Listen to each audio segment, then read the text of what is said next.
So, unfortunately, we've had the little Bentley recovered back to us. Having, well, I was going to say a few issues, but a major issue of loss of drive, unfortunately. So, we've had it recovered to the workshop, and we're going to get into it and see what's going on. But I think it's something to do with either the clutch or the slave cylinder. It is an automatic / semi-auto, but we'll explain / show that later on. So as you can see, we've actually got the gearbox out. It was a bit tight, a bit heavy, but it come out. It's the slave cylinder that's actually failed. As you can see, it should go on sort of there. But it's actually broke up in the middle. You see all the little ball bearings. It's actually disintegrated. And also the friction plate has started to come apart in the middle, as you might see. It's more of an age-related thing than wear. I think it's only done about 29,000. You see it's just separating there. So we'll have to get it back in now with a nice new clutch kit and get it all back together. So that's the gearbox all lifted back in. Just got to get all the drive shafts back in and everything else. It's all mounted up. As you can see, here's the slave cylinder again. Actually found another part of it that broke off, which should have sat on about there. So yeah, it definitely let go in a big way, unfortunately. So here's the Bentley from another angle, showing some of the work that goes into actually being able to access the gearbox, which is buried right down there. Obviously all the front end off and things, and lots of electrics and coolant pipes out of the way. As you can see, it is the semi-automatic gearbox, so it is a manual gearbox, but what makes it an automatic is this module here, and it basically automates everything from a gear change to the clutch selection, and that's what turns a manual gearbox into an automatic, so that's why it's called a semi-auto. As you can see, we're back some more. All the actuators back on, the clutch is all bled up.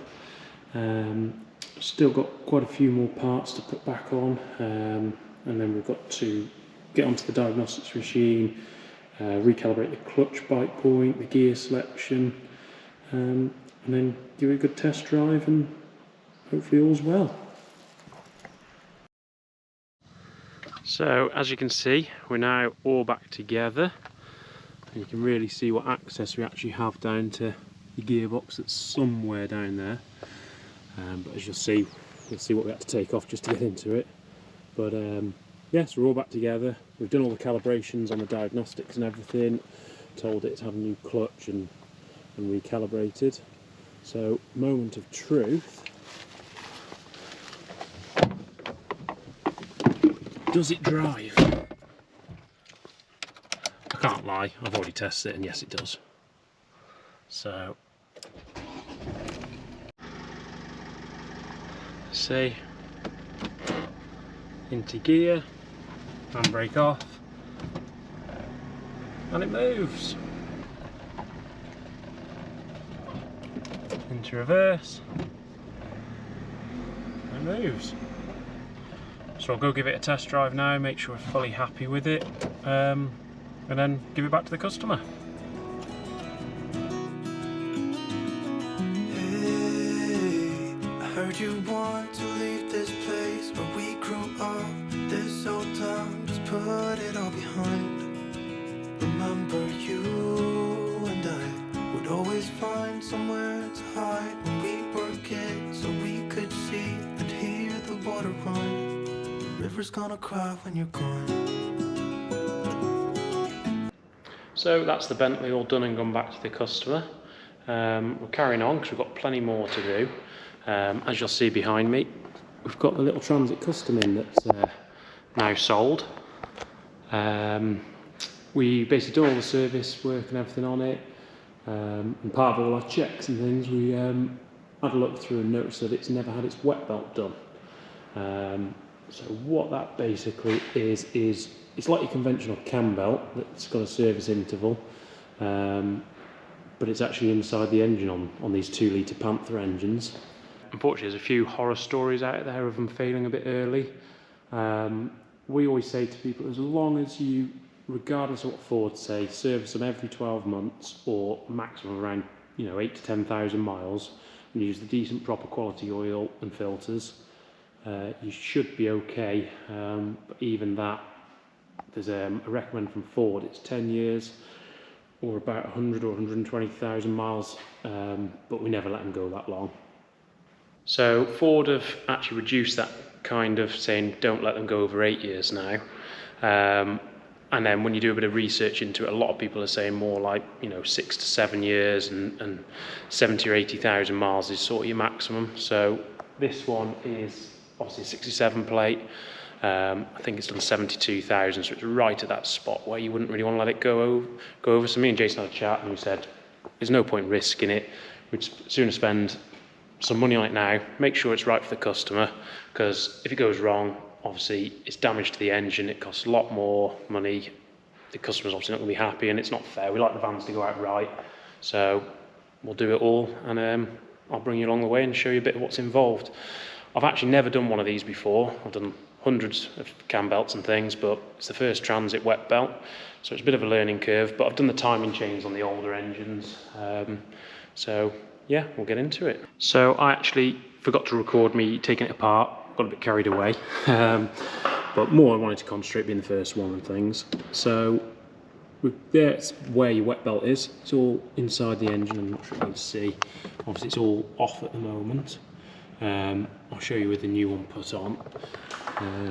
But yeah, bit of work involved as always, but what you've got to do as well, take all the covers off. That's where it all would be, but also you take the sump off. A sure sign of a belt failing is you've got your oil pickup and basically a little strainer in there, which I have had off and had it's all cleaned. You get parts of the belt in there, but actually there wasn't any on this. So yeah, you take the oil strainer off and you clean it all out. Which I've done on this one already. You can't really see, oh there you go, just a little bit up there. All the belts get stuck up there and you see lots of little black particles. So this is actually your wet belt. Pick it up. So that's your cam belt basically, but it's designed to be inside the oil, inside the engine, soaked in oil. So as you can see, it's very wet. But I don't know if you can just see, there's a few like crazing and crack marks. Bit hard to see really, but yeah, it's definitely showing its age. It's obviously the original one, because there's a date mark. There you go, 2017. So it's original to the van. So it's definitely due.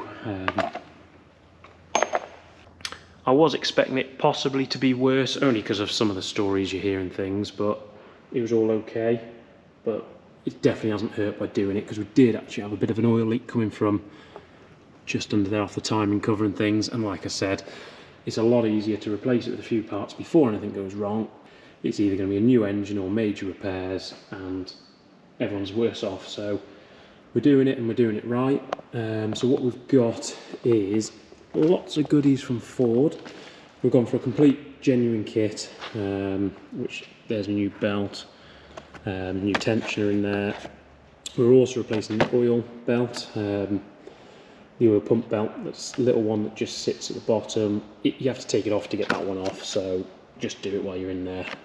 New auxiliary belts, Ford sealant, put it all back on.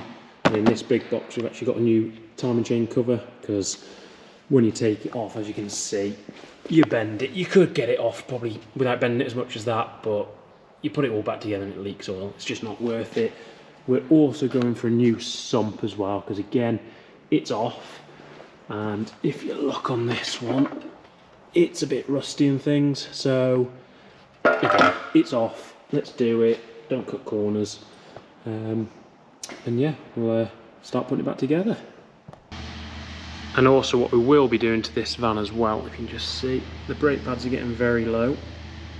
And the discs have got a really good lip on them, so we'll replace the pads and discs, and it's going to have a wishbone as well, because that bush isn't great. It's all starting to come away in the centre there, so we've got to do all this before we do the MOT and everything on it, and get it ready for its MOT. Well, I've actually come away from the Transit for a moment because we've got the Autocruise Rhythm that's sold at the moment, and we've been working our way through that as well. That one, been getting it ready for MOT, which I'm just about to go do in a moment. We've had to do a clutch on that, some brakes, wishbones, tyres and things. That's why there's no wheel trims on it at the moment. Obviously a service, which we do to them all. This one's actually got, funny enough, it's got a Transit engine in this one, but it's the 2.2 chain driven one, so don't have to worry about that as long as it's behaving, which it is. And yeah, so I'm just going to go off and take it for MOT now.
So that's the belt all back on.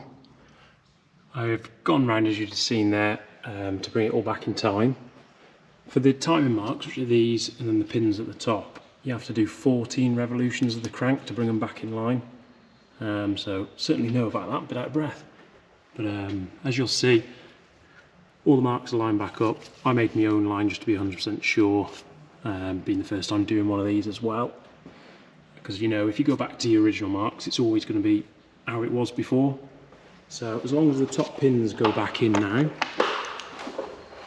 we know it's all in time. Perfect, that one's gone straight in. And so is that one. So they're all in nicely. As long as they come back out, perfect, there's no friction. Going nicely. That's all in, we're all in time. It's all running true, so we'll just do the final checks and then start putting the covers back on. So as you see, it's all back together on the belt side. What we have got to do now is get the little oil pump belt on, which we're going to put a sprocket on here in a second, and it runs down to the little gear just there. That's your oil pump. So I'll take the nut bolt back out, put the little pulley on, and get the replacement belt back in, which is just a little miniature version of the wet belt really.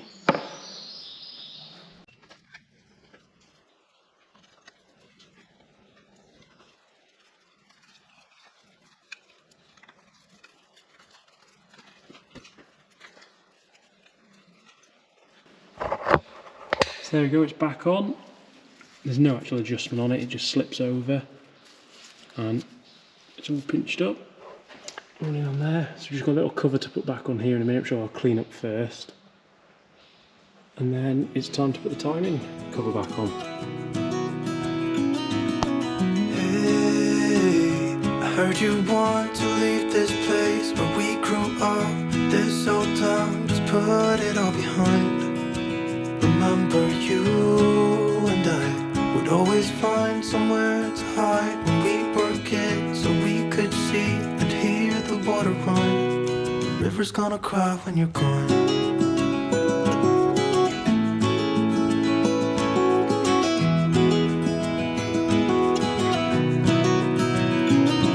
Where will you go? And won't you miss the ones you know? I'll be here hanging on, waiting for your call.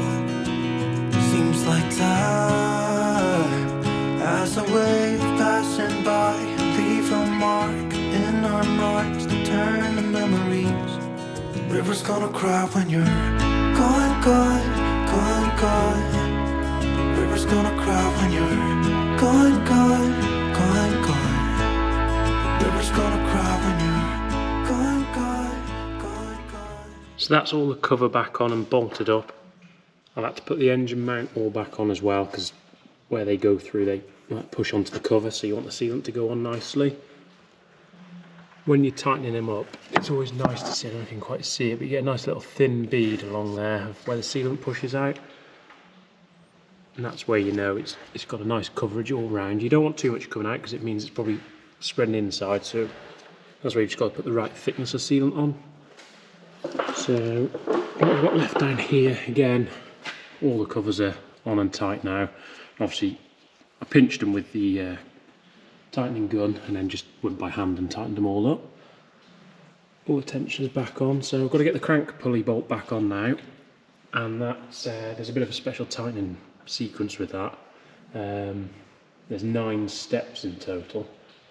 You've got to go tight, loosen, tight and loosen, so we'll get that back on now, and then it's just a case of putting everything back on the engine.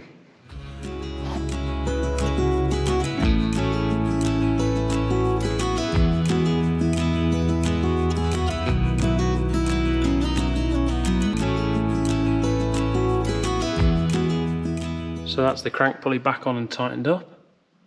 Typically the GoPro battery went flat halfway through the tightening torques, but in the end basically you have to tighten that to 300 Newton meters plus then 90 degrees round. That's one heck of a tightening torque. It's very tight, but yeah, all done. So I've got to get the power steering pump back on, a few of the other bits, get all the pipe work back on, and then rebuild the top end and get all the engine mounts on. And then lastly, followed by clean all the sump up and get the sump back on. So that's the power steering pump back up and the first auxiliary belt or drive belt, however you want to call it. That's just on a spring-loaded tension, nice and easy. We have then got the water pump up here, which needs a little stretch belt. Just a little one here. There's lots of fancy tools out there to help get them on and things, but to be honest, the easiest way I find is just some strong fingers, and as you rotate the engine you can then just feed it on, because the tools are good but sometimes they can crack the edge of the pulleys if you're not careful, just because of how tight it all is.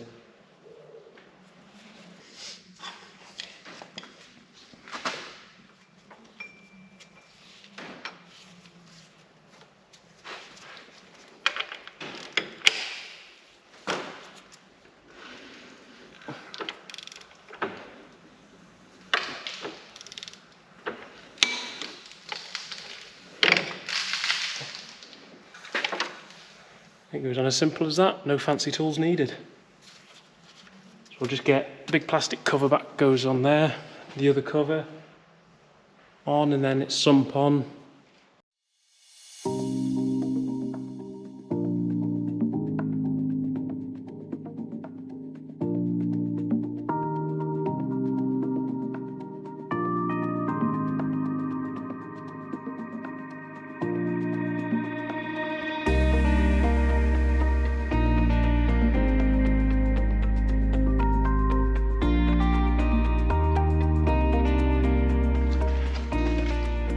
So this is a better example of the bead seam I was on about earlier. See how it's a nice equal thin bead all the way around.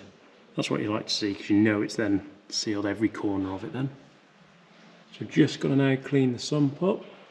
Well, the bottom of the engine where the sump's going to go on. We've got the new sump here now, so we'll put some gasket maker on there and get it all back on.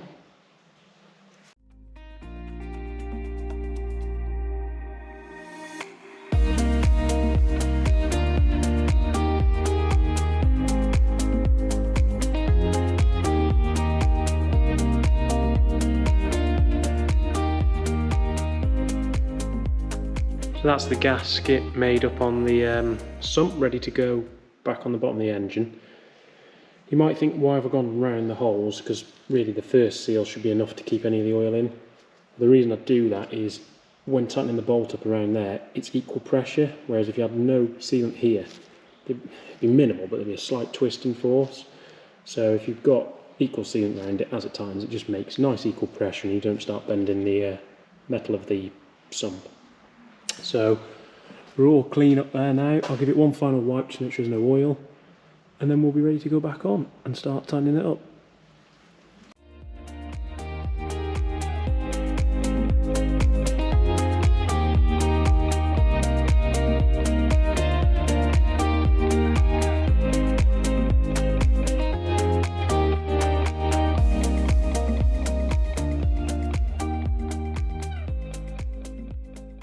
So that's the sump back on. When doing these little M6 8mm headed bolts up, you only want a gentle little pinch and that's it really. If you go too tight, what you can start doing is bending around here, and then it leaves this area sort of able to leak. So say it's nice and equal, round circular pattern, tighten it up, nothing too strong, and then it goes on nice and equal. So we'll let the sealant go off on here now. I'm just going to tighten the last few bits up underneath the bonnet, get the boost pipes back on, then we can get some coolant back in it. But I'll probably leave the oil for a few hours just to let all these gaskets go off, and then we'll put the oil in and fire it up.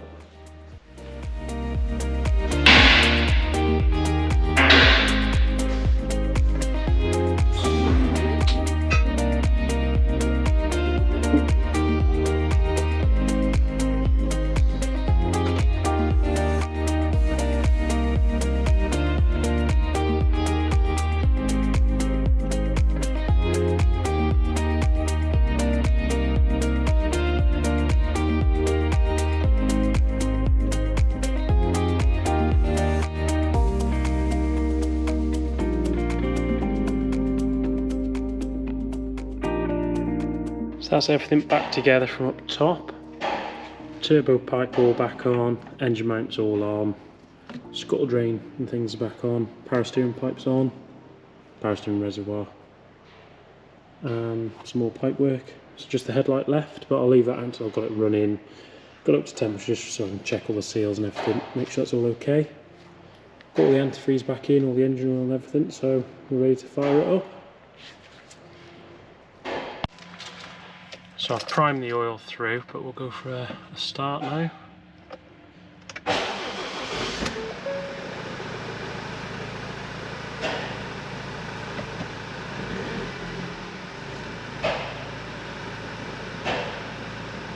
That rev was just because I took my foot on and off the clutch.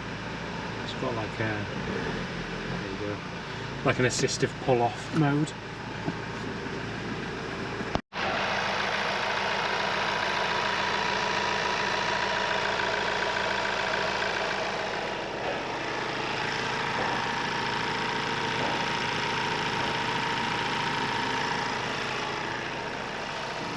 So as you can see, we've also done the brakes.